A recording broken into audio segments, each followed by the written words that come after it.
les bendiga, amada familia de Palabra de Vida. Dios les bendiga, amada familia de Palabra de Vida. Amén. Muy bien, no se nos durmieron. Les recordamos que el tercer domingo de cada mes nosotros celebramos la Santa Cena. Y algo que tenemos como costumbre en nuestra iglesia es que nosotros, los niños, no tienen escuela. Y el propósito, además de proveerle un buen descanso a los maestros que sacrificialmente tienen con nuestros hijos, también queremos que ellos participen de un servicio completo. Queremos que no haya esa separación, sino que haya esa unidad. Y no tan solo eso, sino que puedan mirar a sus padres creyentes participando de la cena del Señor, para que pregunten, para que nosotros podamos responderles y de esa forma el Señor les conceda así también el arrepentimiento y puedan participar en el futuro, con el favor de Dios, de la cena del Señor junto con nosotros. Amados, muchas gracias por sus oraciones, los que estuvieron pendientes de nosotros como familia. El domingo pasado no pudimos adorar juntos porque estábamos en Orlando junto con la familia de Luis Carlos y Elizabeth y algunas otras familias, donde el Señor me permitió poder predicar en la iglesia de Grace Family en Orlando. Dios ha sido muy bueno con nosotros, permitirnos predicar su palabra. Fue mi segundo sermón en inglés y de verdad que Dios es bueno, Dios nos sostiene. Estamos en el proceso, mi familia, de mudanza próximamente para Kentucky. Y si no ven a mi esposa es porque lamentablemente se lastimó la espalda preparando cajas. Así que está descansando. Oren por la recuperación de ella, porque el Señor nos dé fuerzas a nosotros, que tanto lo necesitamos, que aunque hay tanto ánimo, todavía hay mucho trabajo que hacer. Oremos, pidámosles al Señor que nos guíe en esta tarde. Padre, eres tú nuestro Dios. No tenemos más ningún otro Dios y te damos gloria a ti por eso, Señor. Sé tú, Señor, a través de tu palabra, que es luz en nuestro caminar. Eres tú nuestra guía. Es a través de tu espíritu y a través de tu palabra que tú nos llevas en caminos de rectitud. Nos muestras nuestro pecado y es tu espíritu el que produce arrepentimiento en nosotros. Señor, glorifícate como siempre lo haces a través de tu palabra.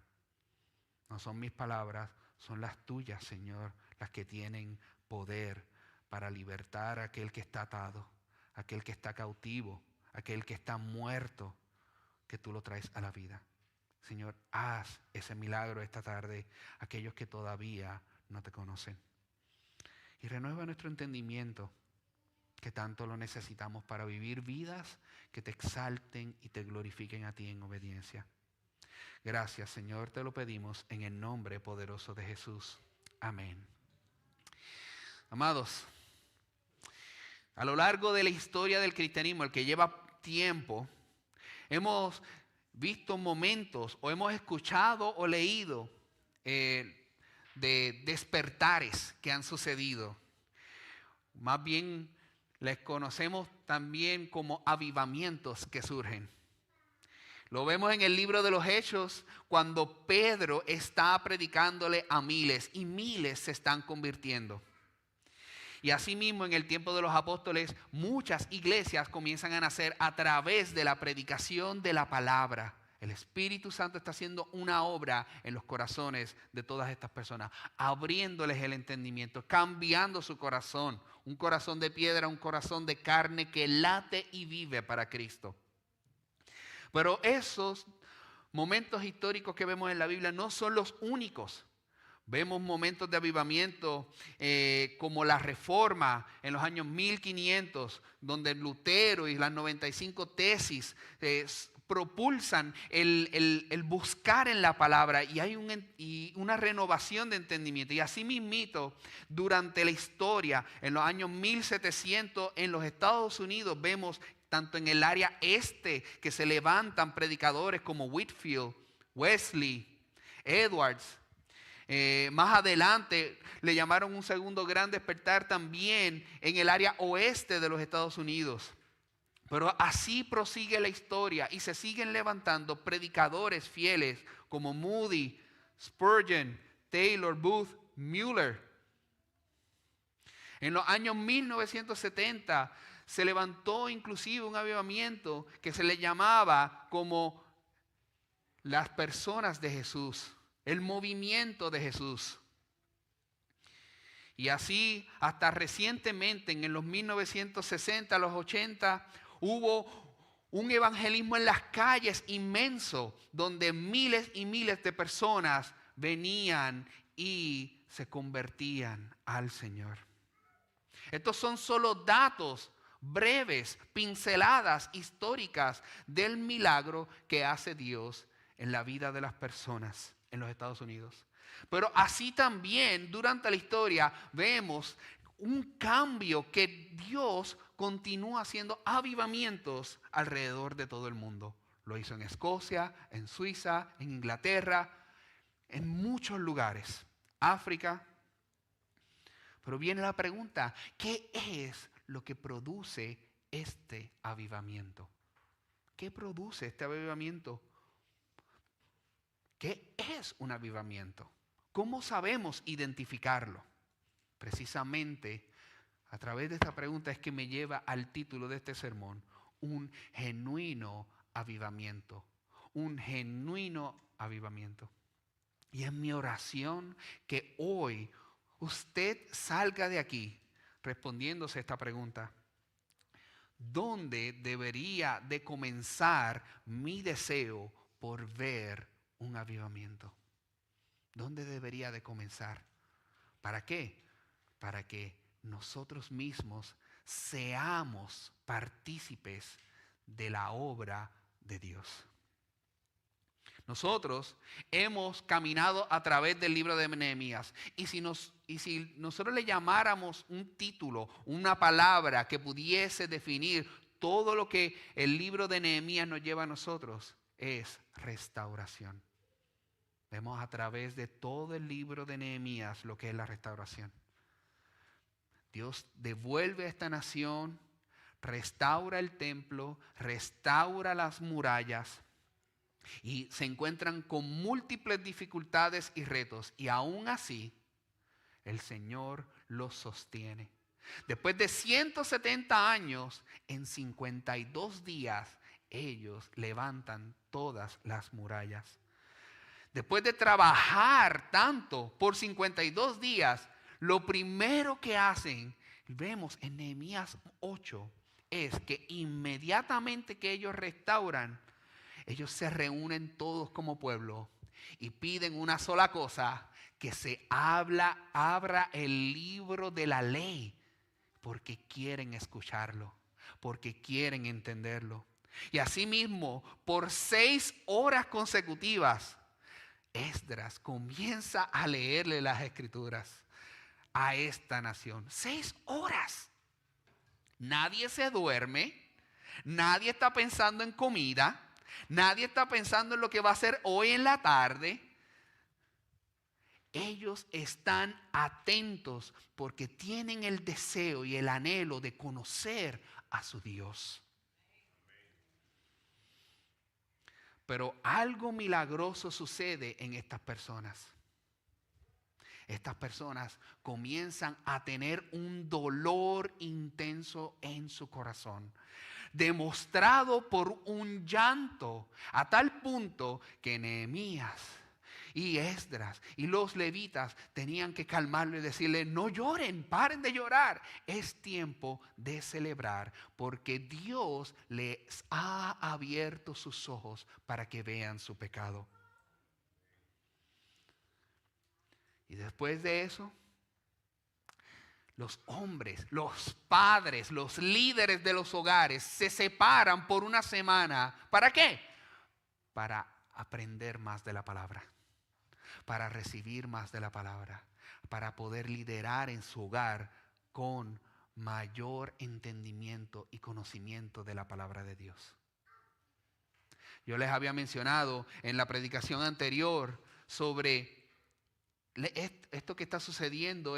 Son pasos que nosotros vemos de lo que sucede, cómo tiene que comenzar un genuino arrepentimiento. Pero este arrepentimiento produce en ellos un avivamiento, un deseo inmenso que nosotros debemos de ver como ejemplo para nosotros imitar. Nosotros deberíamos de imitar esto. Lo primero que sucede, porque capítulo 9 y 10 es una continuidad del capítulo 8. Rápidamente después de esa semana y el octavo día, asimismo, el día 24, ellos todavía están celebrando las fiestas de los tabernáculos. Nos dice el versículo 1 que el pueblo se había dado cuenta de que tanto ellos como sus antepasados habían faltado constantemente en el pacto. Y como solidaridad en ellos, como un pueblo, una sola nación, ellos se pusieron de pie y leyeron nuevamente la palabra de Dios. No se cansaron de recibir la palabra de Dios. Este pueblo tenía que tener un hambre intensa, porque una semana antes habían leído la palabra por 6 horas, pero esta vez en un día, la cuarta parte se refiere a 3 horas consecutivas. Ellos estuvieron leyendo la palabra de Dios. Esta nación buscaba que Dios les hablase a ellos a través de su palabra, porque reconocían que era la única base segura para el avivamiento de ellos y para la corrección de su vida y la misión de ellos como pueblo de Dios. Asimismo, debe de ser para nosotros como iglesia. La palabra de Dios es nuestra corrección para nosotros de nuestra vida, y la palabra de Dios nos enseña cuál es nuestra misión como iglesia. Pero no tan solo la leían, sino la leían de manera amplia y extensa, como hoy hemos visto que se ha leído la palabra de Dios de manera amplia y extensa. Algunas veces hay momentos para leer la palabra en porciones breves, pero hay momentos que nosotros necesitamos leer largas porciones para nosotros tener una perspectiva amplia, el panorama que el Señor en su narrativa nos está queriendo mostrar. Podemos ver que hay un balance entre escuchar la palabra de Dios, la adoración y su confesión. Cada una es importante y todas son indispensables para el creyente. No es solo adoración, no es solo oración, sino no es solo la palabra, es toda unida. Los líderes de los servicios de adoración, los levitas, ellos se levantan y comienzan a dirigir la oración. Producen ellos una oración que es muy larga y extensa, que comprende desde los versículos 5 hasta el versículo 37. ¿Y por qué hacen esto? Porque son los líderes quienes le modelan al pueblo cómo deben de orar. Asimismo, debe de ser nuestra responsabilidad como pastores, al pastor Eric y a mí, como líderes de esta iglesia, en nosotros modelar a través de nuestra oración para la iglesia. ¿Y qué es lo que sucede a través de esta oración? Nosotros vemos una confesión clara y contundente. ¿Qué es lo que muestra esta confesión en esta oración? Comienza con una confesión exaltando quién es Dios y el reconocimiento de quién es Él, reflejando que Él es el creador de todas las cosas, el creador del cosmos, de los huestes, de las estrellas. El pueblo de Dios reconocía que nadie podía tener y nada podía tener vida por sí mismo, sino por su creador, Dios, que fue quien lo creó todo y lo sustenta todo. Es Dios el sujeto de todas las acciones. No tan solo eso, sino que cuando ellos son escogidos, ellos mismos están diciendo, fuiste tú, oh Dios, quien escogiste a Abraham.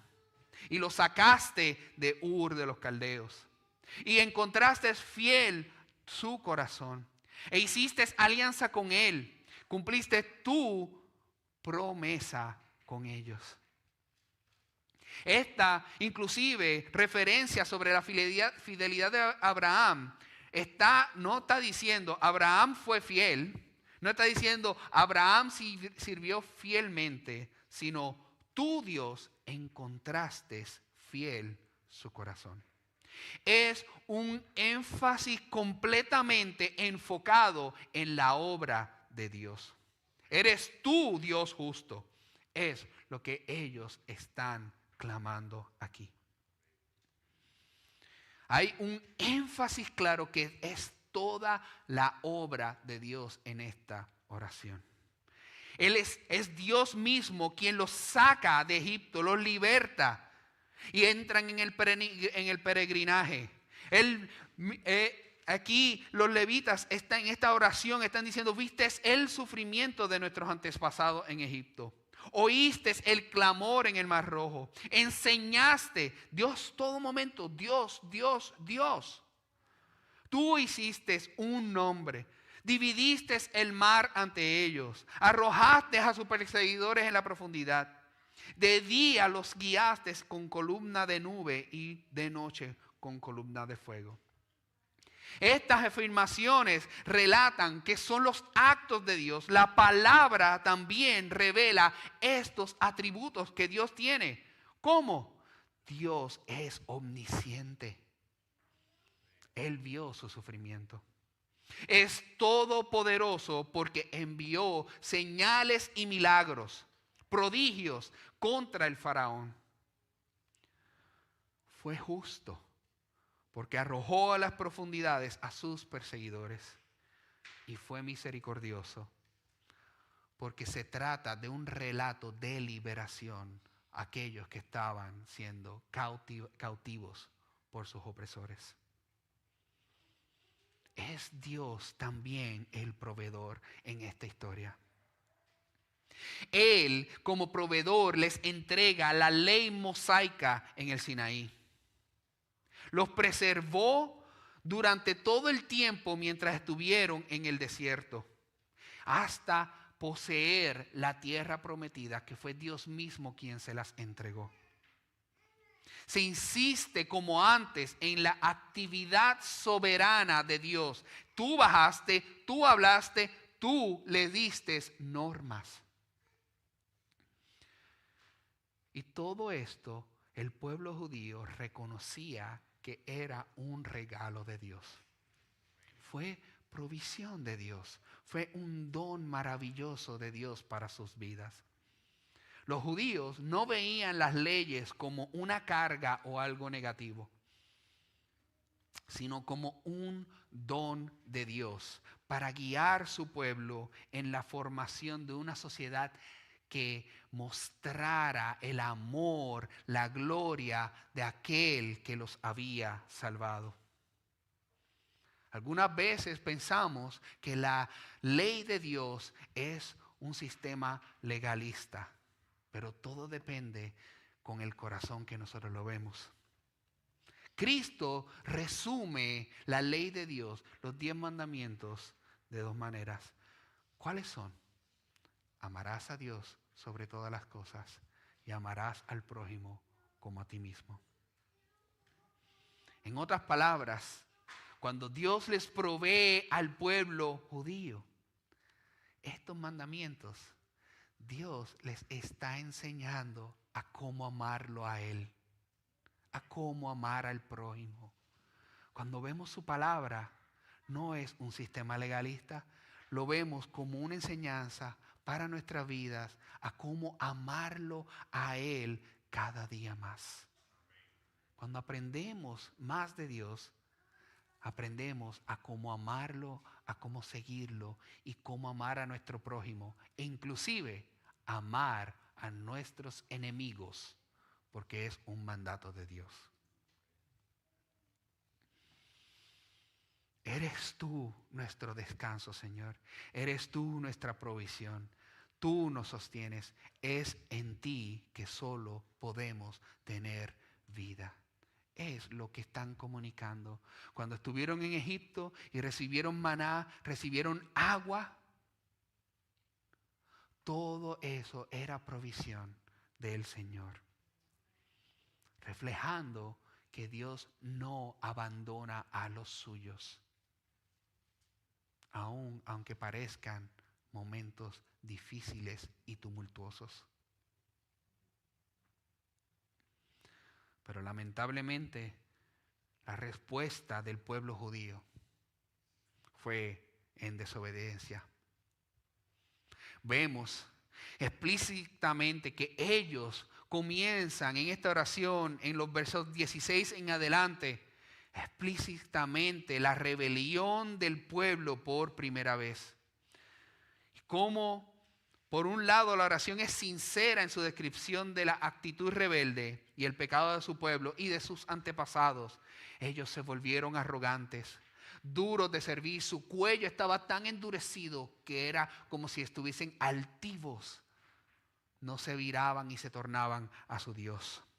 No obedecieron sus mandamientos, se negaron a escuchar, no recordaron los milagros. Y ellos mismos en realidad se entregaron a esclavitud. Pero a pesar de su pecado, Dios es misericordioso. Ellos comienzan a orar. Un Dios perdonador, clemente y compasivo, lento para la ira, grande en misericordia. Este es una cita extraída de Éxodo 34, 5 al 7. Y tal vez es una de las citas más leídas en el pueblo de creyentes. Dios es perdonador, clemente y compasivo, lento para la ira, grande en misericordia. Dios sigue siendo misericordioso hacia nosotros. El perdón de Dios es algo que nosotros como seres humanos nunca podríamos concebir. ¿Por qué Él nos perdona? Pero es algo que podemos nosotros experimentar.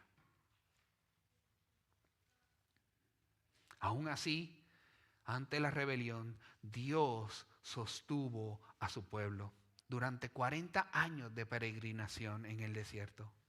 Y vemos que ellos mismos reconocen que fue el Espíritu de Dios, el Espíritu Santo, hablándole a ellos para volverlos a Él a través de profetas, enseñándole a ellos, sustentándolos en todo momento. Conquistaron a Canaán y entraron a la tierra prometida, expulsando así a todos sus enemigos y pudiendo deleitarse de todos los recursos que esa tierra les proveía. Todo era de parte de Dios. ¿Qué hacía el pueblo? Recaía, lamentablemente. Reincidían en el pecado.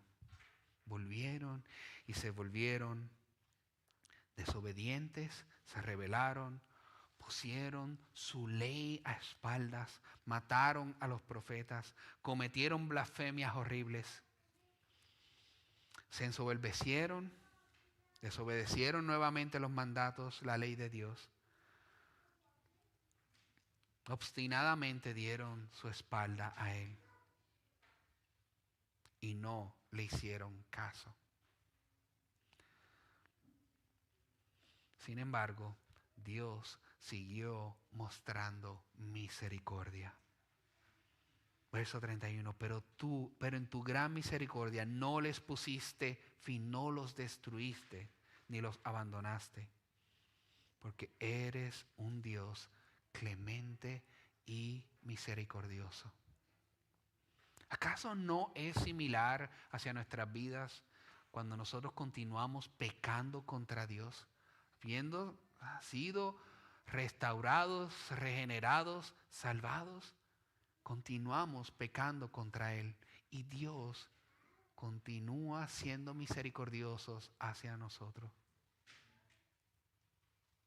no dándonos lo que nos merecemos, sino nos muestra su amor en paciencia, con paz. El pueblo aún podía dirigirse a Dios. Por eso ellos dicen, nuestro Dios. Ante todo eso, ellos siguen diciendo, tú eres nuestro Dios. No hay ningún otro Dios. Ellos reconocían que aún ante su rebeldía, su obstinación, su desobediencia, ellos tenían una relación con Dios porque lo conocían. Sabían que Dios iba a ser fiel aunque ellos fueran infieles y Dios los iba a preservar.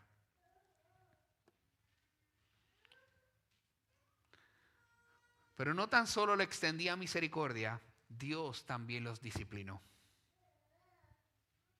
El pueblo reconoció que el juicio de Dios había sido justo para sus vidas y que ellos merecían el castigo, porque sus padres y ellos mismos no son diferentes a sus antepasados. Ya aquí en este verso 33, ellos comienzan a identificarse, no tan solo nuestros antepasados, sino que nosotros también hemos pecado contra ti.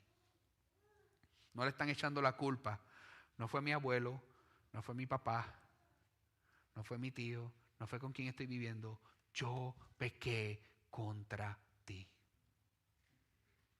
Y la disciplina que he recibido es justa, me la merezco, es buena y es un reflejo del amor que tú tienes para mi vida. Por eso la palabra nos dice que Dios al que ama, corrige y castiga.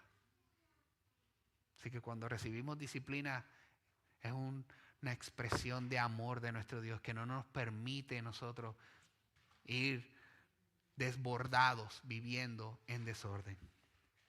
Démosle gloria a Dios y gracias a nuestro Señor por eso. La maldad no era y no provenía de Dios, sino de los mismos reyes y líderes, sacerdotes y sus padres que no guardaron su relación que fue escrita por medio de su palabra. Ahora ellos están clamando al Señor ante toda esta confesión de pecado y el deleite de que Dios no los abandona. Ellos clamaban a Él, que estaban todavía bajo la esclavitud, aún habiendo sido regresados a su pueblo. Porque una cosa es ser esclavo en una tierra que es extranjera, pero ellos seguían siendo esclavos en su propia tierra. Y lo que ellos están comunicando es, Señor, deseamos vivir de la misma manera que nuestros antepasados vivieron, libres, adorándote a ti en todo momento. Este final de la oración es un tremendo signo de la fe en Dios. El pueblo sabía que Dios era su única oportunidad de liberación, como lo había sido para los hijos de Israel cuando estaban en Egipto. Estos son pasos genuinos de un avivamiento producido por Dios. Ellos se humillaron y nosotros tenemos que humillarnos. Por naturaleza se nos hace difícil. Ellos oraron. Nosotros debemos orar. Esto no es natural para nuestras vidas. ¿Por qué? Porque nos creemos autosuficientes. No dependemos de nuestro Dios. Ellos buscaron el rostro de Dios, querían conocer su palabra. Nosotros debemos de buscar nuestro Dios buscándolo en su palabra. Entender cuál es su voluntad, reconocer cuáles son nuestras motivaciones y solo lo podemos hacer a través de su palabra. Pero también ellos querían apartarse del mal. Y nosotros debemos de apartarnos del mal. ¿Es difícil arrepentirse? Claro que sí. Es bien difícil arrepentirse. Nada es más difícil, ni va a ser más difícil que nosotros batallar con nuestra propia naturaleza pecaminosa. Pero es necesario para esta felicidad, gozo que solo Dios puede proveer y la bendición de Dios que solo Dios puede proveer cuando nosotros nos arrepentimos. ¿Por qué? Porque cuando nosotros venimos arrepentidos de nuestros pecados, Dios oye nuestra oración y Dios no repudia a aquel que se humilla. Perdonará sus pecados, así como nos dice Primera de Juan. Pero no tan solo para el creyente, como dice Primera de Juan, pero si tú estás aquí hoy y todavía no te has arrepentido de tus pecados y has reconocido que estás en rebeldía delante del Señor, yo te suplico, ven al trono de la gracia, mira precisamente la obra de Cristo, que Él hizo toda esta obra para que tú puedas encontrar paz, deleite, sosiego, perdón y que puedas ser hallado justo, no por tus obras, sino por la justicia de Cristo para el perdón de tus pecados y puedas vivir en una relación eterna con Dios. Arrepiéntete. Busca de Él. Anhélalo. ¿Terminaría todo esto en una oración? No. Otro paso de un gran avivamiento es que no tan solo hay una confesión de quién es Dios y una confesión de sus pecados, sino que también hay unos cambios que se reflejan claro en sus vidas. Y eso lo vemos en el último verso del capítulo 9 y en el resto del capítulo 10.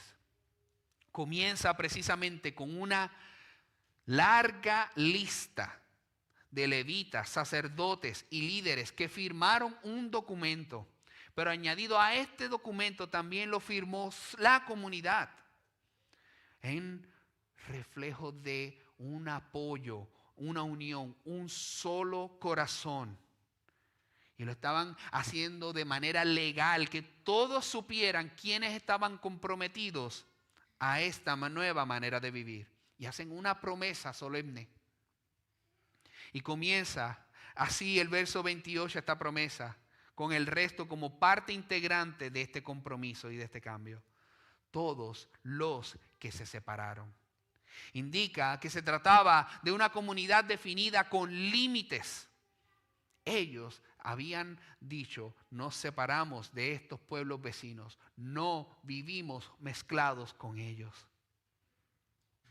Debemos hacer un énfasis bíblico en la separación de que esto no significa que debemos aislarlos, porque la palabra Jesús mismo en su oración por sus discípulos les dice, no te pido que los saques de este mundo, sino que los sostengas. Estamos en este mundo, pero no somos de este mundo. Ahora, ellos como pueblo de Dios y esta imagen paralela que nosotros vemos como nosotros ahora en nuestra iglesia local, nosotros pertenecemos a una iglesia local, aquellos que somos miembros.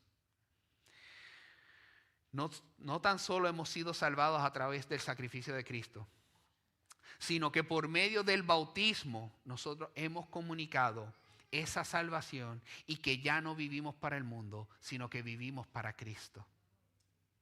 Hemos comunicado que ya no vivimos con el mundo, aunque estamos como parte del mundo.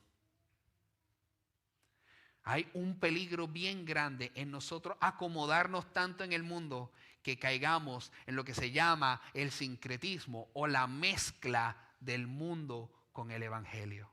Es tan sublime, pero tan destructiva, porque comenzamos a pensar como el mundo sin nosotros saberlo. y comenzamos a reemplazar las verdades del Evangelio, de cómo nosotros debemos de vivir, porque nuestra mente está siendo adoctrinada por las ideas del mundo. Y el pueblo de Israel reconocía y había vivido ya esas mezclas que lo llevaron a la herejía y a la idolatría. Y ellos están diciendo, ya no nos mezclaremos más.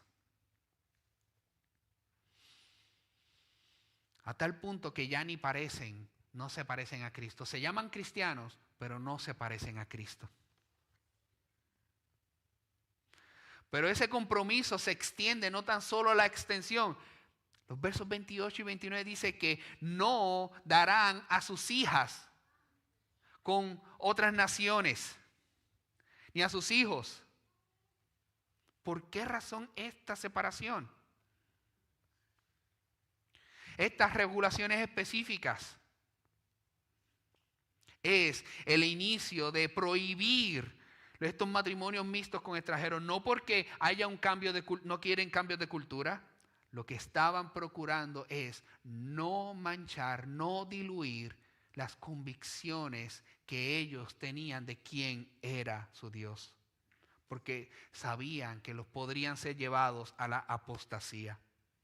Hay momentos donde personas de otras naciones se casan con judíos. Vemos el caso de Rahab y Ruth, que eran aceptados en la comunidad. Pero eso eran excepciones porque esas personas ya habían confesado y declarado que vivirían para el Dios de Israel. En otras palabras, por más bueno o buena que sea, no se casen con personas que no son creyentes. Porque van a vivir según sus cosmovisiones y va a haber un momento donde van a tomar decisiones de acuerdo a sus creencias. Pablo en Efesios 5 enseñó que el matrimonio tiene que ver con Cristo y su iglesia, ese modelo. ¿Cómo puede modelarse la relación entre Cristo y su iglesia cuando uno es creyente y el otro no es parte de su iglesia? Si un hombre y su esposa no están unidos a Dios, ¿cómo pueden reflejar ese matrimonio y esa relación entre Cristo y su pueblo? No importa que tenga buenas convicciones morales, en algún momento esas convicciones serán negociadas, lamentablemente. Como pueblo de Dios, no tan solo ellos se comprometieron públicamente a no unirse a matrimonios mixtos, sino que también dijeron, nosotros volveremos a obedecer las leyes que tienen que ver con el sábado y el año sabático, de acuerdo a las descripciones en el Pentateuco. Los judíos no habrían comprado ni vendido entre ellos. Ellos añadieron algo aquí porque como están unidos a estas naciones externas, las poblaciones externas venían al pueblo judío a hacer negocio, inclusive en el día de descanso. Cuando Dios había llamado a descansar el séptimo año, inclusive la liberación de los esclavos en ese tiempo, la cancelación de deudas. Estas son leyes que podrían ser relevantes en el día de hoy. El asunto no es que nosotros debemos ser judaizantes, cumpliendo estas leyes del sábado que eran para ellos específicamente. Ese no es el punto. Cuando nosotros vemos cuál es el propósito de lo que Dios le estaba mostrando al pueblo judío era, ustedes tienen que dar descanso y confiar que yo soy su proveedor. Cristo dijo que el sábado se hizo para el hombre, no el hombre para el sábado. Diciendo en otras palabras que es para que nosotros tengamos descanso en Cristo, descanso en Él, confianza en Cristo, confianza en Él.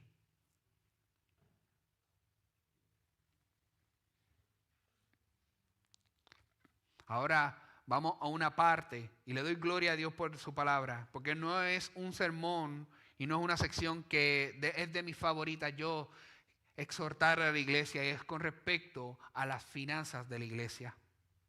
Y es el apoyo al ministerio del templo. Este fue el compromiso y el pacto que el pueblo de Israel hizo con Dios. Esta obligación que ellos estaban rindiendo a todos los tributos que se habían comprometido como pueblo de Israel, lo que comunican es claro, es que ellos desean apoyar el culto de Dios. Si vemos los versos 32 para el servicio de la casa de nuestro Dios, el verso 33 para todo el trabajo de la casa de nuestro Dios, el 34 a la casa de nuestro Dios, a la casa de Yahvé, a la casa de nuestro Dios, que sirven en la casa de nuestro Dios. En todo momento vemos versículo tras versículo que el propósito de todas estas ofrendas, estos sacrificios, todo esto que ellos estaban ahora comprometiéndose a dar, era para el sostenimiento y la celebración de el servicio y el culto de Dios. Hay un compromiso genuino de ellos como pueblo a apoyar la labor del ministerio.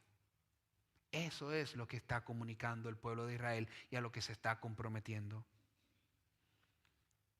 El objetivo de la ley mosaica y del templo era que estas cosas permitiera a Israel poder disfrutar de la presencia de Dios cuando se reunían. Estos compromisos no tenían que ver con obligaciones legalistas, ni tampoco es legalista el pacto en el que entramos nosotros cuando nos unimos a la iglesia local de hoy. Nuestro compromiso y nuestras obligaciones las asumimos porque nosotros también queremos disfrutar del culto con nuestro Dios. Tal vez nosotros no tenemos estas obligaciones como en el Antiguo Testamento, todas estas ofrendas y estos diezmos por el sistema de gobierno que había en el pueblo de Israel. Pero el Nuevo Testamento sí nos muestra como creyentes que estamos obligados a sostener la obra del ministerio. Estamos llamados a sostener a nuestros pastores. Si el Señor nos provee para sostener a uno, por lo menos a uno.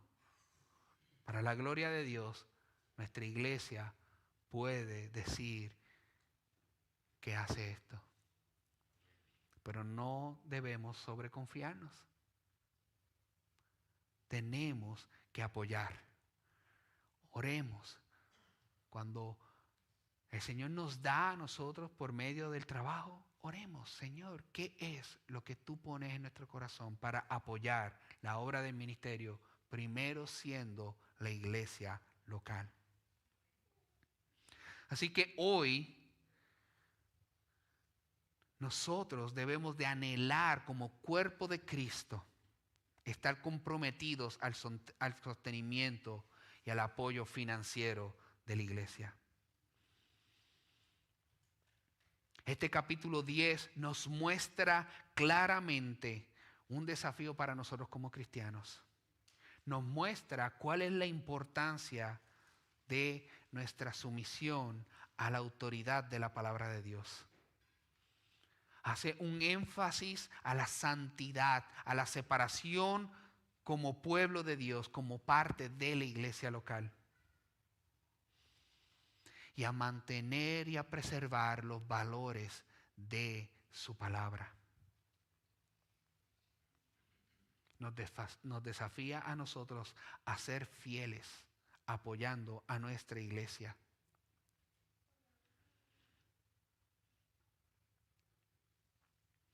Algunos podrían pensar que este documento que ellos firmaron podría ser un documento legalista.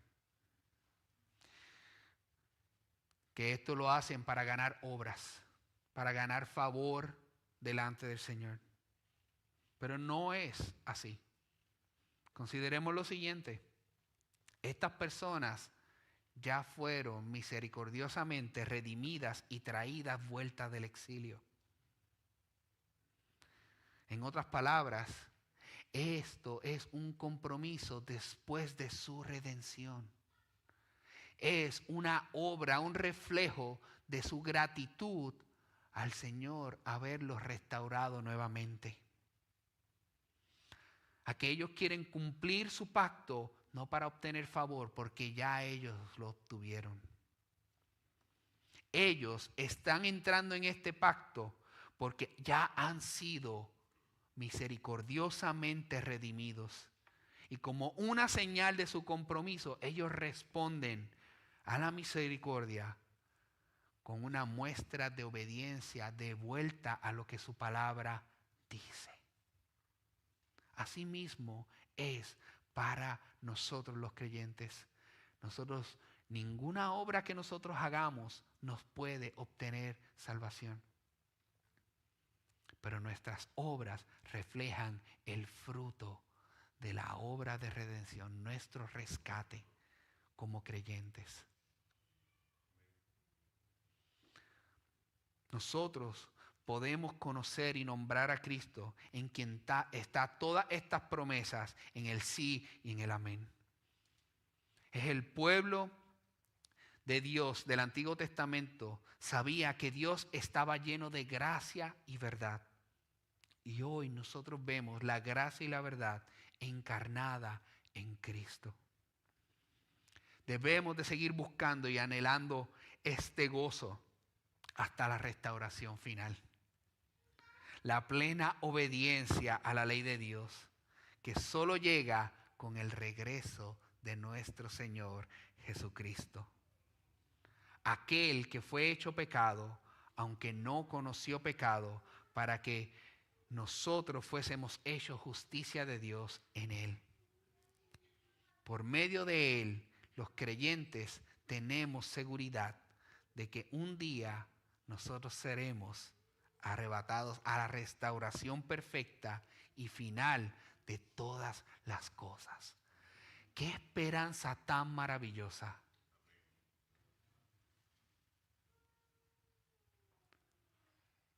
Busquemos este genuino avivamiento a través de nuestra confesión a nuestro Señor, de quién es Él para nuestras vidas, quiénes somos nosotros, arrepintiéndonos continuamente de nuestro pecado, encontrando gracia en Él y tornándonos de nuestro pecado a Él, a vivir para Él, en deleite y en gozo, no queriendo apartarnos nunca.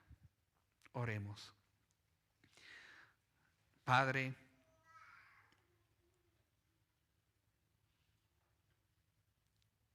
eres tú, Señor. Eres tú quien has hecho la obra de salvación. No hay nada que nosotros podamos aportar a ella y te damos gracias, Señor, por ella. Así como el pueblo de Israel vio que fuiste tú quien hiciste todo. Tú los escogiste a ellos como pueblo. Tú los restauraste, les diste la tierra prometida. Y aún en su pecado, tú los disciplinaste y tú te mantuviste con ellos, Señor, para asimismo ser fiel a ti mismo y a tu palabra. Padre, así tú lo haces a través de Cristo. Fuiste tú quien nos escogiste a nosotros, no nosotros a ti. Cambiaste nuestro corazón, Señor, y aún ante nuestro pecado, tú nos continúas preservando, Señor. Y cada día más haciéndonos a la imagen de tu Hijo amado Jesús. Oh Señor, permítenos predicar este evangelio cada día más para que tú seas exaltado. Gracias, Señor.